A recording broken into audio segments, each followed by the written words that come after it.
"She's not mine." The farmer lied, though everyone heard the baby crying in his barn. The first cry drifted out of the barn just as dusk settled over the wheat fields, thin and desperate, the kind of sound that does not belong to animals or wind, but to something far more fragile.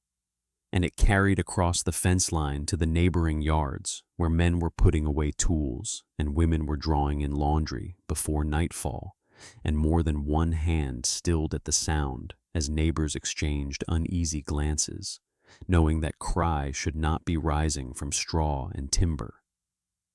The farmer stepped out a moment later, slow and stiff in his movements, his shoulders tight beneath his worn coat, as the small knot of neighbors gathered near the fence, their faces lined with confusion and concern. And when one woman finally asked in a low voice if there was a baby inside his barn, his answer came too fast and too flat, the lie already waiting on his tongue as he said it was not his child and never had been, that someone must have left it there without his knowing. The lie hung in the air, brittle and thin, and was shattered at once by the next sharp cry that pierced through the open barn door, louder now, raw with hunger and cold, too alive to be dismissed by words, and the neighbors shifted uneasily as the truth pressed in on them from the sound alone. No one stepped forward, not yet, because fear and shame move quietly when they wish to remain unseen, and the farmer took their silence as permission, turning back toward the barn without another word, as if denial alone might seal the door against what waited inside. The crying grew more frantic then, rising and falling in uneven waves that echoed against the wooden boards like a small life pushing against a world that would not answer. And inside the barn, the baby lay wrapped in nothing but a thin cloth among cold straw, her tiny fists trembling as her breath hitched again and again, each cry weakening just enough to warn how long she had already been alone. Outside, the neighbors began to drift apart, some muttering that surely the law would deal with it, others that the farmer had spoken and must be believed, and each step away from the barn felt heavier than the last, as they carried with them the weight of what they had heard and chosen not to confront. Night settled fully then, the wheat field darkening into stillness, the farmhouse lamp glowing faintly in the distance while the barn stood between shelter and abandonment, holding within it a child who could not name her own injustice, but felt it in every shiver. And as the cries thinned into weak, uneven sounds, the lie spoken at the fence did not grow stronger, but only lonelier, stretched thin by the truth that life itself was still pleading inside those wooden walls. He heard the crying before he saw the barn, a thin, wavering sound that slipped across the darkening wheat as he rode the fence line on his way home. And at first he mistook it for night birds calling, but the tone was wrong, too broken, too urgently human to be anything else. And he drew his horse to a halt and listened again until the truth of it settled hard in his chest. The barn stood as a darker shape against the darker field. One door left slightly ajar, with a faint seam of lamplight leaking through, and the sound came from there again, weaker now, as if each cry cost more than the last, and something in him shifted from wandering to witnessing with a quiet finality. He dismounted and crossed the yard slowly, not from fear, but from the weight of what he already knew he would find, the air sharp with cold and the smell of animals and old hay thickening as he reached the door. And when he eased it wider, the crying wavered and nearly broke, as if the baby sensed a change she could not understand. He followed the sound to a far corner where the straw lay disturbed, and there she was, impossibly small in the vastness of the barn, her face flushed and damp with tears, her breath hitching as her cries rose and fell with a fragile stubbornness that cut through him in a way no weapon ever had. He knelt at once and touched the edge of the thin cloth around her, feeling how little warmth was left beneath it. And anger rose then, not sudden and wild, but steady and heavy, because this was not an accident of weather or chance, but a choice someone had made. He lifted his head toward the farmhouse light and understood without being told that the lie spoken at the fence had not been meant only for neighbors, but for the child as well. A denial shaped wide enough to abandon her without a sound. He gathered the baby carefully into his arms, feeling her small body tense at unfamiliar touch before sinking weakly against him, and he murmured words he hardly remembered learning, as if sound itself might hold her steady until warmth could return. Outside, the wheat field lay silent and indifferent, as it always had. But inside the barn, a witness now stood between the lie and the life it had tried to hide. And for the first time since dusk, the crying began to soften. Not because the night had grown kinder, but because someone at last had chosen not to turn away. He did not hesitate once he felt how cold the baby was against his chest, the weakness in her small limbs telling him clearly that waiting would cost more than time.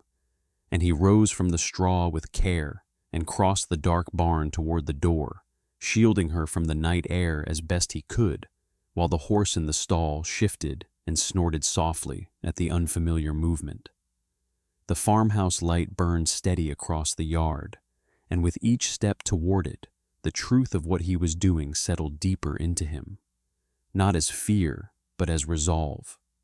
For he knew that once he lifted this child from the barn, she could never again be returned to the lie that had placed her there. The porch boards creaked under his boots as he reached the door and knocked with his free hand, his voice steady as he called the farmer's name. And when the door opened after a long pause, the man's eyes fell first on the bundled shape in his arms and widened with a flash of alarm before hardening into the shape of his denial. He said again that the baby was not his, and that the neighbor should take her to the sheriff if trouble was being sought. His words clipped and distant, as if he spoke of a lost calf rather than a living child, and the witness felt the anger rise higher now, not loud, but bright and unyielding, as he told the man that the barn had nearly frozen the life from the girl, and that if the law were truly desired, it would hear the truth as well as the lie. The farmer stepped back into the lamplight fully then, his face pale and drawn, and for a moment the practiced mask wavered as the baby stirred and let out a thin cry that fluttered weakly between them. And in that sound, something in the space between denial and responsibility shifted and cracked. The witness did not wait for the break to widen, but turned away from the door with the child held close and walked back down the steps, not in triumph, but in quiet certainty, knowing the rescue did not need permission to be right. As he crossed the yard again, the farmhouse door closed behind him, with a final sound that settled like a period at the end of a false sentence, and the night stretched wide and cold around them. Yet in the small warmth between his arms and the bundled life he carried, a path was already being reshaped from abandonment toward shelter. The house was small but warm, its single stove glowing with steady red light that softened the cold as soon as he stepped inside, and the woman who lived there rose from her chair in startled confusion at the sight of him standing in the doorway with a baby in his arms. But questions fell silent when she saw how the child trembled and how carefully he held her. She moved at once without being told, laying blankets near the stove and drawing warm water while he lowered the baby into her waiting hands. The transfer made slow and deliberate, as if the smallest misstep might undo the fragile safety they had borrowed from the night. The baby's crying faltered in the change of warmth and gentle touch. breaking into small, uneven sounds that no longer carried the edge of panic, but the weaker insistence of hunger and fatigue. And the woman worked with quiet certainty, heating milk and guiding the tiny mouth to it with a patience shaped by years of tending the weak and unvoiced. He stood nearby in stillness, watching the color return little by little to the child's cheeks as the warmth worked its way back into her, the fire crackling softly within arm's reach, as if even it kept vigil. And in that simple room, the distance between life and loss felt both narrow and newly wide.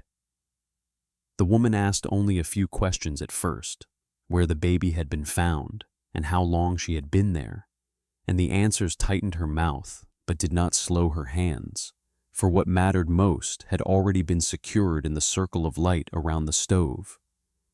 When the baby finished drinking, she fell into a thin, exhausted sleep, her body finally releasing the fight it had waged alone for too long, and the woman settled her into a small basket lined with clean cloth, as though the night had never placed her among straw and cold.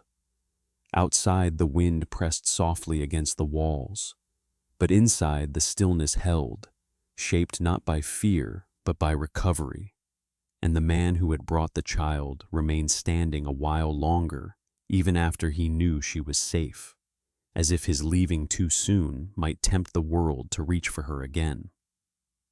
The woman thanked him at last in a low voice that carried no ceremony, only truth, and he answered that the night had done the harder work by revealing what had been hidden. But as he took a step toward the door, he felt the weight of the rescue settle deeper into him. For safe haven, once found, does not easily release those who have crossed its threshold with a life in their arms. By morning, the stove had burned low into a steady warmth, and pale light crept through the small window in soft bands that touched the basket where the baby slept, her breathing shallow, but even now, and the man stirred from his chair with a stiffness born of night-long watchfulness rather than rest. Yet he did not regret the ache as he leaned forward to make certain she still breathed.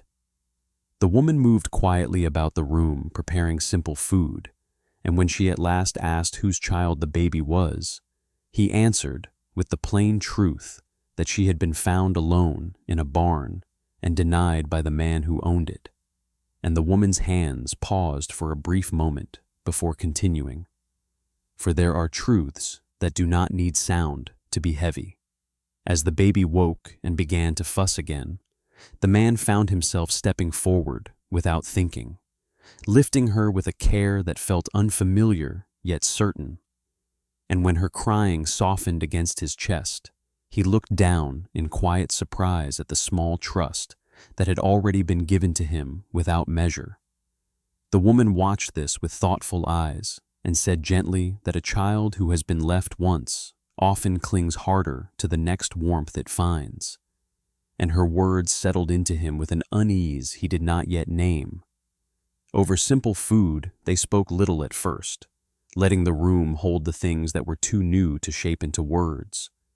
But as the sun climbed higher, he told her in fragments where he had been heading before the night turned him aside, and how the sound of crying had placed a boundary across his path that he could not cross without seeing what lay beyond it. The woman listened without judgment, and shared in return that she had once lost a child to winter sickness, and had since learned never to turn her face away from another's fragile beginning. For lives once missed do not easily leave a person in peace.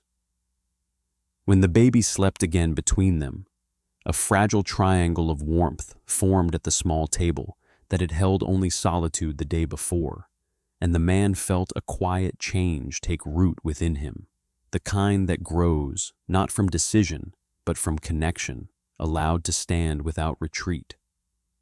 He asked then what would become of the child if the farmer's denial held and no claim was made, and the woman answered honestly that the law would be drawn into it soon enough.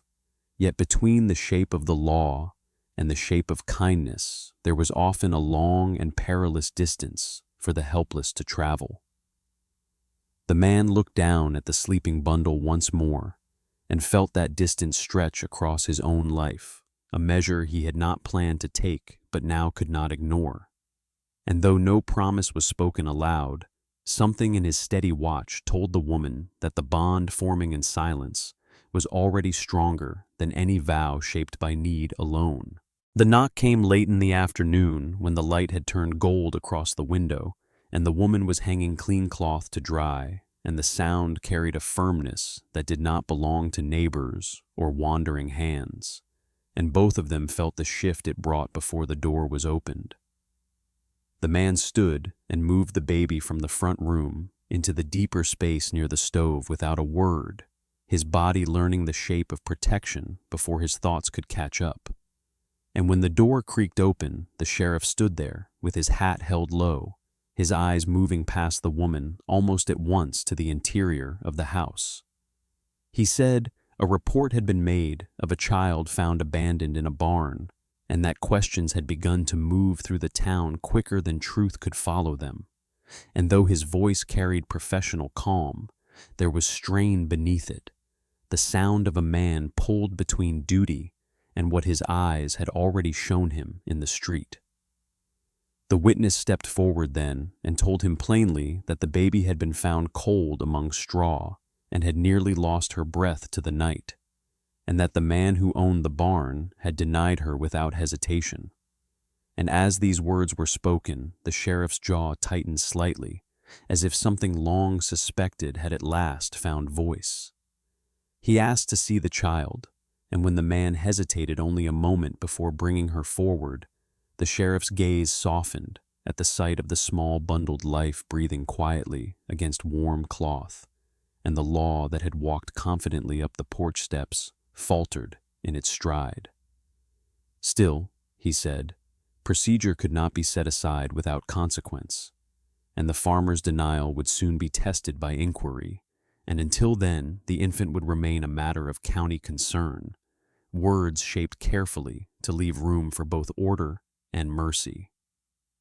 When he left, the quiet that followed carried heavier weight than before, for what had felt like a borrowed shelter now stood outlined by approaching claim.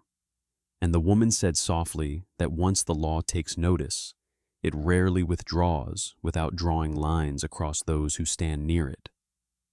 Later, when the man went into town for supplies, he found the street alive with restrained rumor, glances turning quickly at his passing, voices falling when he drew near, and at the far end of the road, the farmer's shadow lingered near the store, as if waiting for something yet unnamed to be taken from him. The threat had not arrived with raised fists or shouted warning, but with questions and quiet movement, and that kind of danger, the man knew, often lasted longer and cut deeper than any noise made in anger.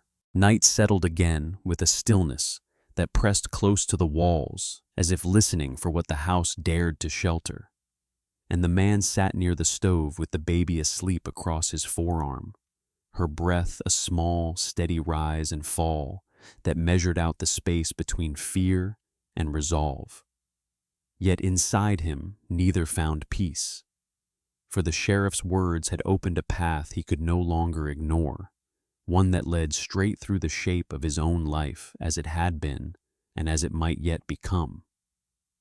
He told the woman quietly that the town would not let the matter rest, that whispers had already begun to move faster than truth, and she answered that the danger of such movement was not only what it accused, but what it demanded in return. For when a child becomes a question instead of a life, many hands will reach for answers that feel cleanest to themselves. He watched the baby's small fingers curl and uncurl against the warmth of his shirt, and felt a tightening in his chest that had nothing to do with the cold, a pull that asked him to choose between the road he had always taken and the ground he now stood upon with another life pressed against him. He admitted in a low voice that he had no right to keep what was not his. Yet the thought of placing her back into the keeping of a town that had already walked away once filled him with a quiet dread he could not shape into reason.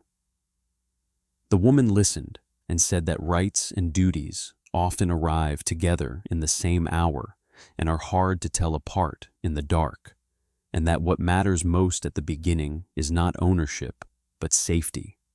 Words that settled into him without offering ease.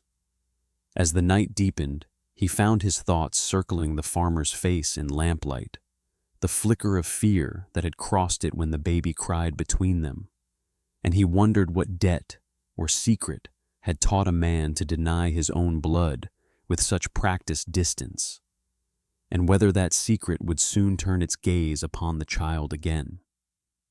In the hours before dawn, the baby stirred and whimpered, and he rose to walk the small room with her cradled against him, feeling how her fragile weight leaned not into doubt, but into the simple steadiness of his step. And with each pass along the worn floorboards, the question he had tried to set aside returned in quieter but firmer form, asking not what he was allowed to do, but what he was willing to become if protection were no longer a moment, but a life. When at last the first pale hint of morning touched the window, he stood looking out at the empty road with the child asleep against his chest, and understood that the conflict was no longer between him and the town, but between the man he had always been and the one the night had begun to shape without his asking. The choice did not arrive with a sudden feeling of bravery, but with the quiet certainty that there was no longer any safe place to stand between leaving and staying, and the man felt this truth settle into him as he stepped out onto the porch at dawn with the baby bundled close, the road before him pale and empty in early light. The woman followed him halfway to the gate and asked where he meant to go, and he answered that he meant to remain where the danger would come first, because running only taught those who chased that fear would always clear a path ahead of them. The town stirred as the sun rose higher, doors opening, wagons creaking into familiar movement, and with each step toward the center of it.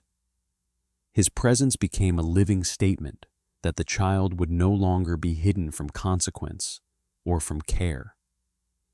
People watched from windows and from between hanging cloth as he passed, the whisper of last night's questions thickening into open recognition.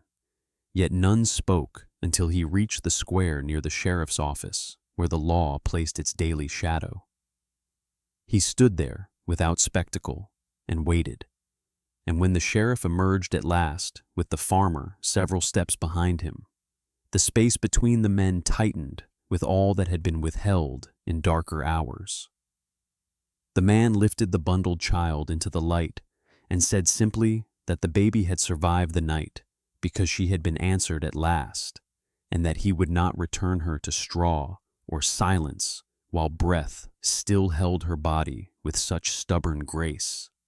The farmer stared at the child as if seeing her for the first time without the shelter of his lie, his face stripped of denial by the living truth before him, and a strange sound escaped him that was neither confession nor refusal, but something closer to fear made honest by its own exhaustion.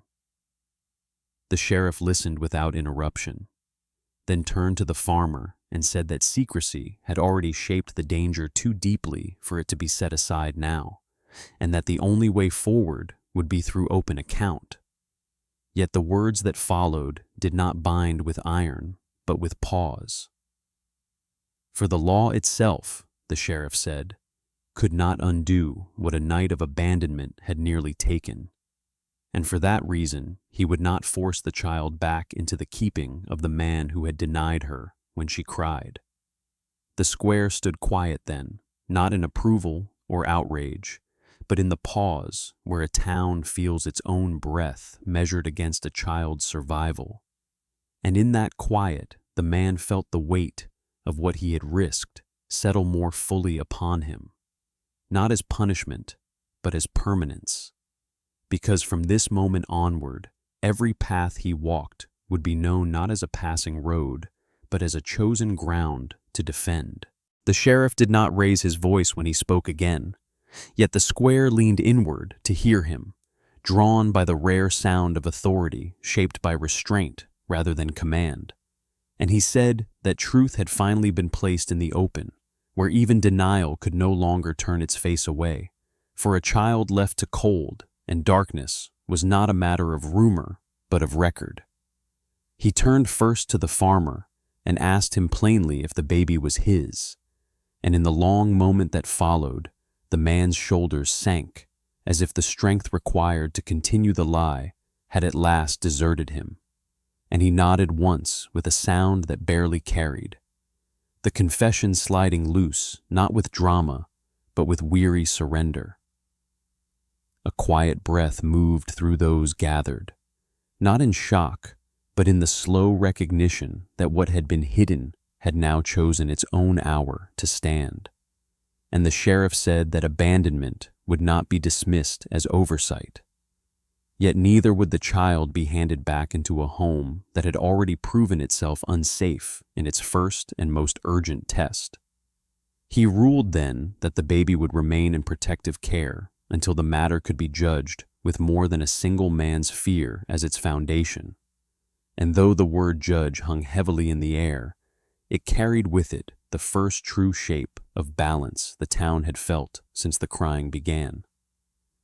The man who had carried the child through the night stood quietly at the edge of this exchange, not as an owner, but as a presence that had already bound itself by action. And when the sheriff's eyes met his, there was no challenge left between them, only the weight of a shared responsibility acknowledged without ceremony.